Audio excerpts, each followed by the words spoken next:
get my 6. What's up, everybody? Welcome back to the most awesomest homesteading channel on the entire planet that typically has nothing to do with homesteading whatsoever, homesteading off the grid.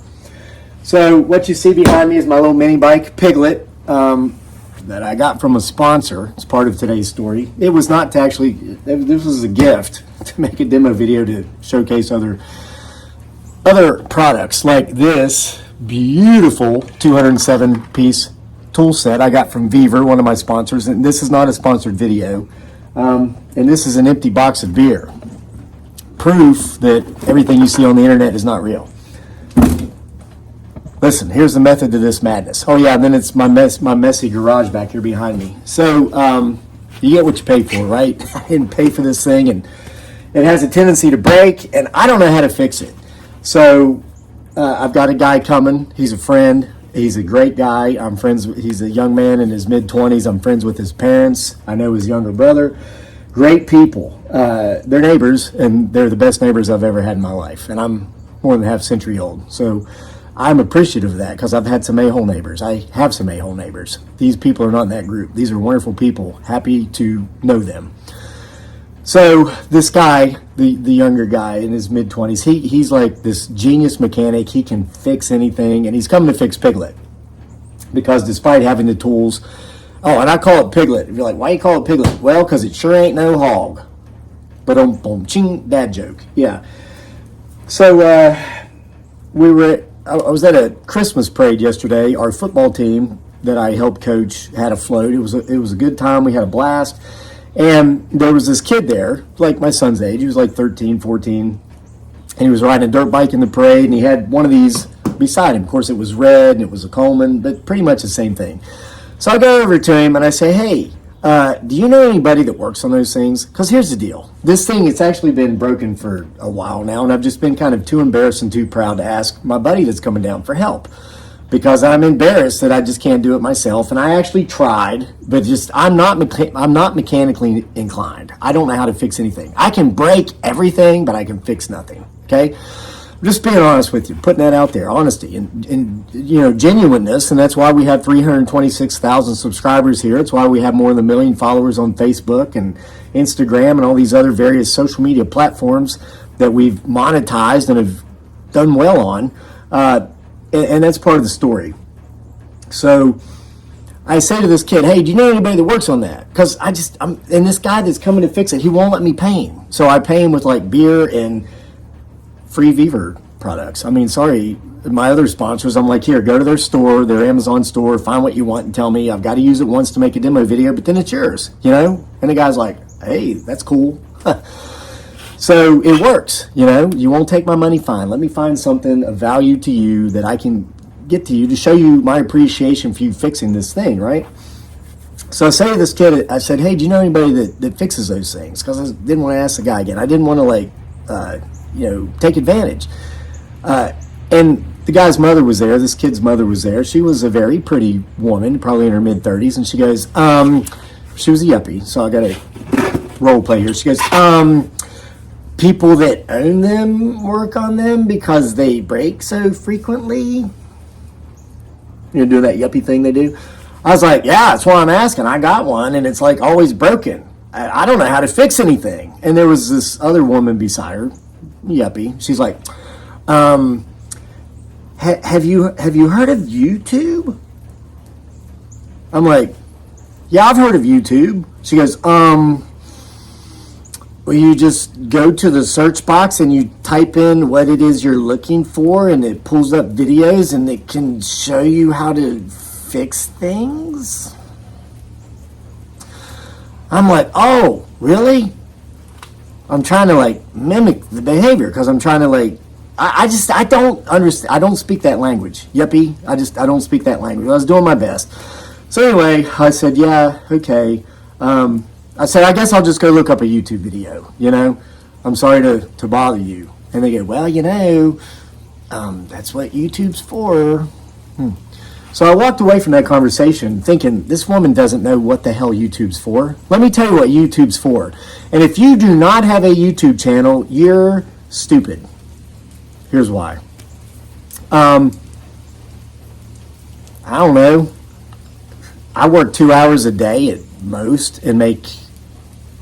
Listen, I'm not saying this braggadociously, but it's very, very close to $500,000 a year, and that was as of October. Once I realized how big the numbers were as far as revenues go, I literally and intentionally did my best to stop working. That's why I'm not posting as frequently on the Facebook pages, and I've kind of stepped away from Instagram because I'm tired of paying the IRS $250,000 a year. Literally half of what I make goes to the IRS, and next year I'm intentionally going to try to not make any money, but I know I'll make $250,000 plus from doing nothing, because that's just from residual revenues that comes in from all these social media platforms we have monetized. I've been doing this for 15 years. Now listen, the reason I did it was because, the whole reason I started it, I never had any intentions to be an influencer. I don't even use that term. I have never referred to myself as an influencer. That's an arrogant term created by the social media platforms to make the people who create content feel as if they're more important than they are. Stroking the ego. That's all. Stroke. Oh, man, my hair is looking good, isn't it? I just took a shower. I haven't washed it. I wash it like every 5 days. Anyway, okay, my ego doesn't need stroked, as you can clearly tell, okay? So I've only referred to myself as a content creator because that's what I do. I create content and I put it on the internet. Enough people have viewed this stuff to where I've been monetized across multiple platforms, and I make a small fortune. Now, the reason I started doing it 15 years ago is because I was down and out in the Philippines. I had served in Iraq. I came home from Iraq, spent 6 months in an army hospital, having surgery, going through rehab, mental, physical rehab. Couldn't get a job. I was literally unemployable. And it was during the Great Recession of the Obama years, and there just weren't a lot of jobs out there anyway. So I was in the Philippines trying to figure out the next move, met my beautiful bride dearly, aka Giggly Girl, fornicated and impregnated her, trying to use social media safe terms, had a kid on the way, and realized, oh crap. It's funny. I know somebody who, they have a son that is much younger than their other children, and the mother said to me once, she said, well, he was our surprise baby, and like if you know what that means. I said, oh, I know what the hell it means. I said, Daniel's my what in the hell have I gone off to Southeast Asia and done now baby, and we got a laugh out of it, but it's it's true. There was no way I could earn money. I had nothing. I don't come from privilege. I don't come from wealth. My parents hate me, and trust me, there's no love lost. The feeling's mutual.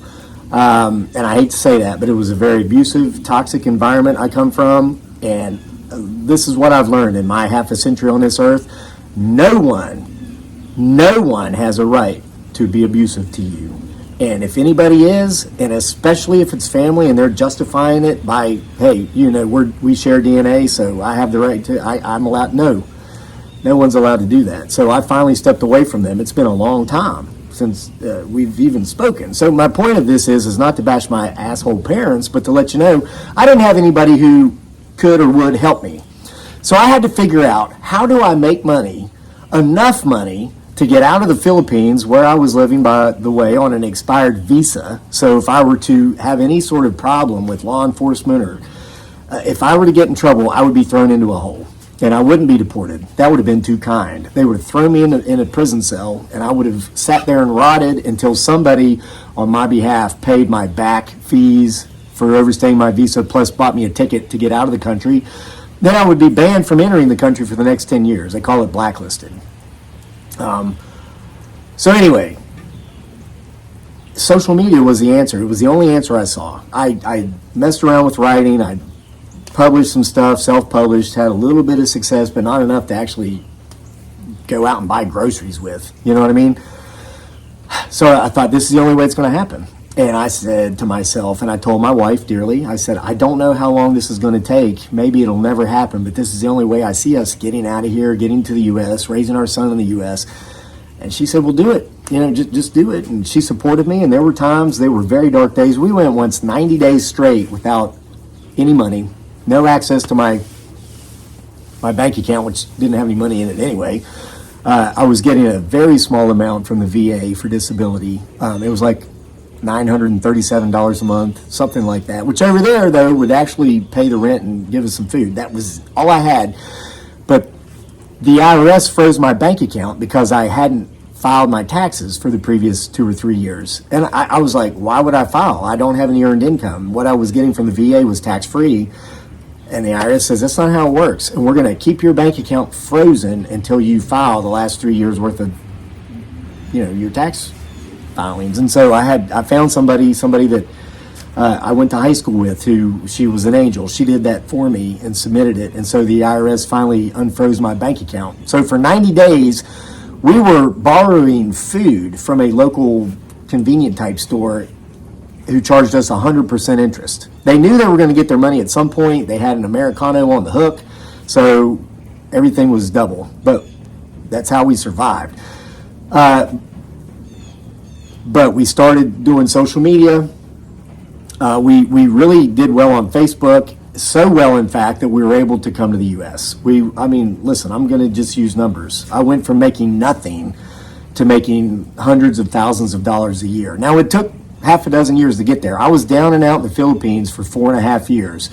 I think like 3 of those years actually on an expired visa as an illegal immigrant. I'm being honest with you. Now, I cleared that up. I went into immigration. I had the money by this time to pay my back fees, and they didn't arrest me. I explained the situation. They were appreciative of the story, and they made sure I didn't get blacklisted. And I can come and go back and forth to the Philippines or any other country because I have a valid U.S. passport as frequently as I want. I actually spent last winter there, and it's snowing right now. I'm kind of wishing I was spending this winter there. Yeah. Hear the blue jays. I feed the birds, but can you see the snow? See? So anyway, so now basically, I live the dream that I never imagined I would live. It was my hopes to bring my family here, rent an apartment somewhere in a really nice apartment complex. I did want to live in the Charlottesville, Virginia area because I love it here. There's a lot of yuppies. There's a lot of fake-ass snobs. But there's also a lot of really genuine, wonderful people. Listen, this is what you deal with in Charlottesville. Half the people that live here actually are successful, or they come from successful families and they are affluent, and the other half wants you to think they are, and so they act like assholes hoping you believe it. That's all there is to it. Remember this, folks. An ounce of pretension is worth a pound of manure. Because that's all it is. It's bullshit. Okay? I don't buy it. I don't care. Like the little yuppies. You ever heard of YouTube? Yeah, that's why I'm making this video. I know all about YouTube. Listen, and if you don't have a YouTube channel, people used to make fun of me. They used to laugh at me. They'd say, oh, so what do you do for a living? I'd say, well, I'm a social media content creator. And they go, oh my God, no. Seriously, like, what do you do for a living? How do you pay your bills? Well, they're not laughing anymore because this was like 10 years ago, really as recently as 5 years ago. But everybody's pretty much in the know, And it's funny, people used to ask, oh my God, you have a kid. What will his friends think when he's in middle school and high school, when, peer pressure, and they find out you make silly videos on YouTube? What do they think? Dude, I'm the guy they want to be when they grow up. Seriously, 80% of all school-age children today, when you ask them, what do you want to be when you grow up? 80%. 8 out of 10, 4 out of 5. I'm still good at math. I just can't fix anything. They want to be content creators when they grow up. So, yeah, that's what... Sorry, I didn't bring a tissue. Trigger warning. That's what they think. And so it's really cool. I'll tell you what else they think. They think Coach Lake's a pretty cool dude. Because I literally spend more time coaching youth sports than I do working. I work 2 hours a day, make $500,000 a year, and I stop working in October because I'm just sick and tired of giving all that money to the IRS. Okay? I literally intentionally try to not make as much money as I make.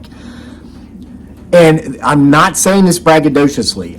I was on YouTube and I was served a video. It was some old woman talking about this is why you should have a YouTube channel. And I thought about the conversation I had yesterday with those lovely ladies. Yuppie as they were pretty. They were not bad to look at. No, I couldn't imagine what they might look like once they scrape off them 2 or 3 pounds of makeup off their faces. But listen, it's like a mutual fund that pays dividends, or it's like a collection of stocks that pays dividends. If I never created any more content for our YouTube channel, our Facebook pages, our Instagram account, we would always have our needs met just with residual revenues from literally, you can go to my channel's about page and look it up. I think I've got like 2,600 videos on this channel. I don't have to do anything and our needs will be met and we will not have to reduce our current lifestyle. And again, I'm not saying this to be braggadocious, though I do have nice hair. I'm just spitting facts, Jack. Them's just the facts. Somebody said when I made a video like this a couple months ago, they said, yeah, well, I've known people who have, made a ton of money on Facebook and then they've had their page shut down and now they're not making nothing. Hey, yeah, guess what? I've been there. We used to make between $30,000 and $35,000 a month on Facebook.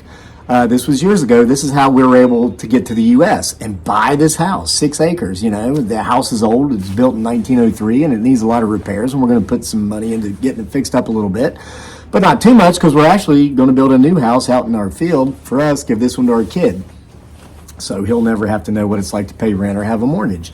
But only if he works, which he will, because we're raising him to work. He has chores, he washes the truck, he mows the grass, and we do pay him for that because we also want him to understand not to work for free.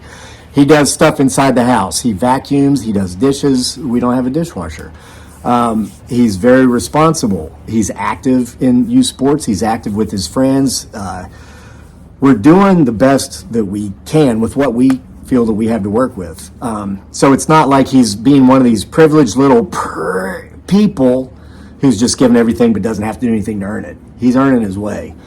But we love him more than anything on this planet, and we want to make sure that he's taken care of, okay?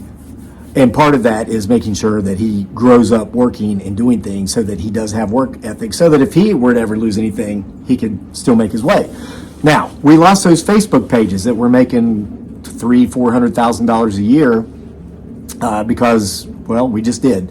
So, ta-da, we had to start the YouTube channel. This is back in 2018, and now here we are making those numbers again, plus here and on other Facebook pages we've built back up. So I've often thought of Henry Ford when he was the richest man in the world, and they asked him once, some smart-ass, I'm sure it was a yuppie journalist, said, Mr. Ford, yeah, you've done these things and you've got all this, but what would happen if somebody came along and took it all away from you? You know what Mr. Ford said? He laughed and he said, well, I'd make it back in half the time. And they said, what do you mean? He says, look, I've already done it once. I know what to do and I know what not to do. So it would only take me half the time to get back to where I am now if I lost everything. And I thought, man, that makes sense. So when we lost our Facebook page and we went from making $30,000 plus a month to making less than that in a year, which I did for about a year and a half. I was working at the post office delivering mail 12 hours a day, sometimes 17 days straight without a day off, while I was building this channel to get back to where I was, and it took half the time to get there, and I haven't had a real job since.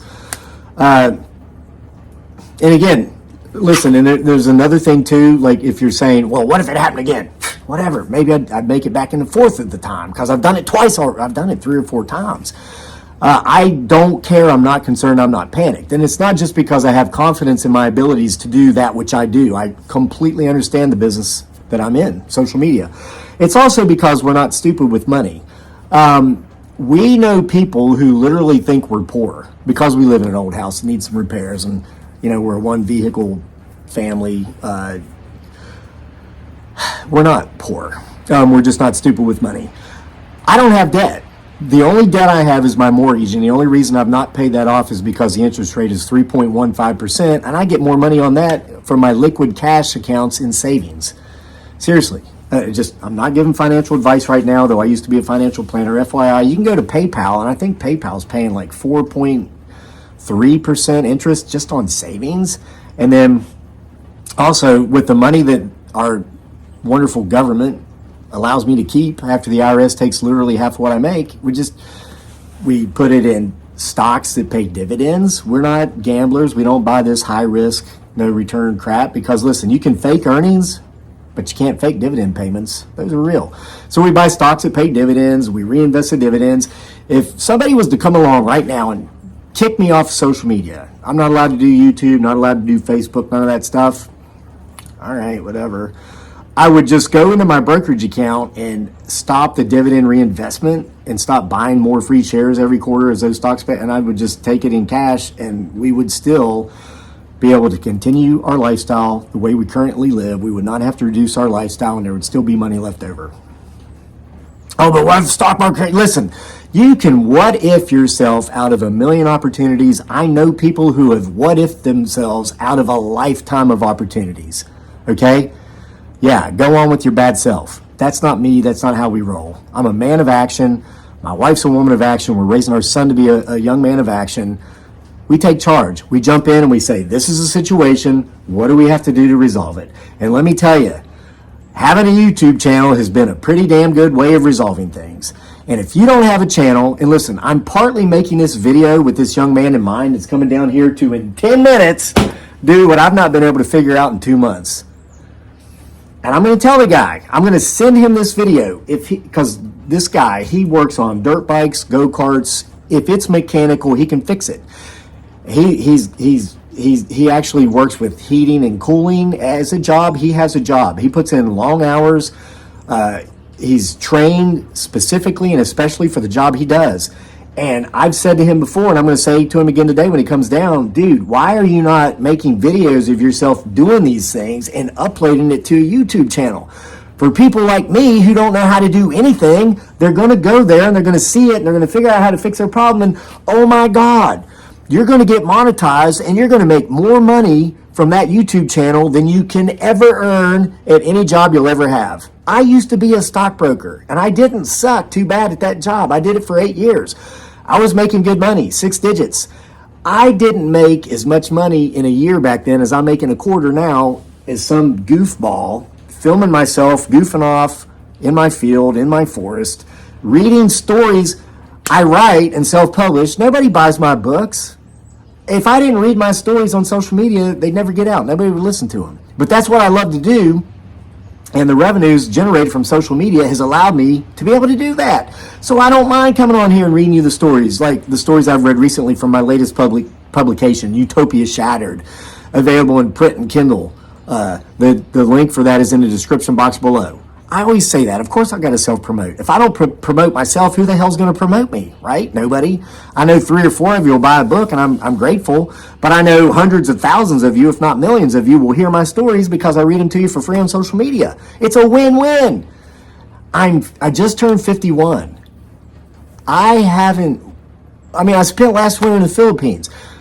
I spend 40 hours a week coaching youth sports. Football season's over, but we're still, like we had the parade yesterday, we're still getting together with those kids, and they're doing weight workouts 3 days a week at the high school, and now I'm coaching basketball. And these folks don't know it yet, but listen, we've been homeschooling our kid for the last couple of years because we're not so happy with a lot of stuff that's been going on in the public schools in the last couple of years. Those are changing as of January. Those things will not be issues anymore. So we're sending him to high school because he wants to be on the football team, and he's going to be on the team with the kids he's played with at the middle school level at a non-sport or a non-school sponsored football group that we've been working with. But all these kids are going to the same high school, and he wants to be part of that group. And so we went to like this open house thing they were having at his high school recently, and I was so excited. This was the first time I've been excited about anything the public schools are doing since I was in public school back in the 90s. I graduated high school in 92. They actually have a class, and they have an entire building with labs in it where they're teaching kids how to create social media content, how to build apps for the iPhone, and how to monetize this stuff. And I saw that table, and I just went over there, and I was talking to the wonderful lady that's part of this program, and she said to me, she goes, you wouldn't believe this, but Last year we had a kid that developed an app and he made more money from that app than any of us teachers made in our annual salaries. I laughed at her. I said, of course he did. And it was terrible for me to laugh because she doesn't know who I am and she doesn't know what I do. And I just didn't tell her. I just wanted to see what they have, what are they providing. And I told my son, I said, you're taking that. It's as an elective. I told my son, you're taking that. He says, well, I don't know if I want to do that. I said, Daniel, you're doing it. I don't care. Every other class you pick, every other elective, that's your call, but you're taking that because it's not the future anymore, it's the present. Okay, most people my age are still working 60 hours a week. They have zero time for their families. They raise kids that are already grown and gone. They're so far in debt, they'll never get out, and they'll be working until the day they die. Not me. And it's because I had to figure out how to make money to feed my family, get us out of the Philippines, which is a beautiful country. It's just, I didn't want to be there. I didn't want to raise my kid there. And we love to go back and see family, and we love to go back and visit. But home is home. And Virginia is home for me. Central Virginia, Charlottesville area. So I guess you call it dumb luck. I was lucky enough to be in an unfortunate situation where I had to figure shit out. And I did. And listen, if you don't have a YouTube channel, if you know how to fix stuff and you're not making a video of yourself every time you fix something and putting it on social media, you're stupid. You're literally stupid. If you're working 40, 50, 60 hours a week and you're like, oh my gosh, when is this ever going to end? Well, guess what? It's not, especially if you're stupid with money and you continue to go further and further in debt, trying to fill that hole in your soul with stuff, materialism, consumerism. It's never going to happen. But let's say you get the weekends off. You're like, oh, I got to go fix this. I got to do that. I got to record that stuff, brah, and upload it. Put it online. In time, you'll be monetized. People would say, oh, well, how long does that take? Those same people who say, oh, how long does that take? They never did it. So it never happened. Me, hey, sometimes it took a while. It took 6 months and 600 videos before this YouTube channel was monetized. Now I make a fortune. And again, not to say that in a braggadocious way. Them's just the facts, Jack. If you don't have a YouTube channel, you're stupid. And that's why. See you for more next time.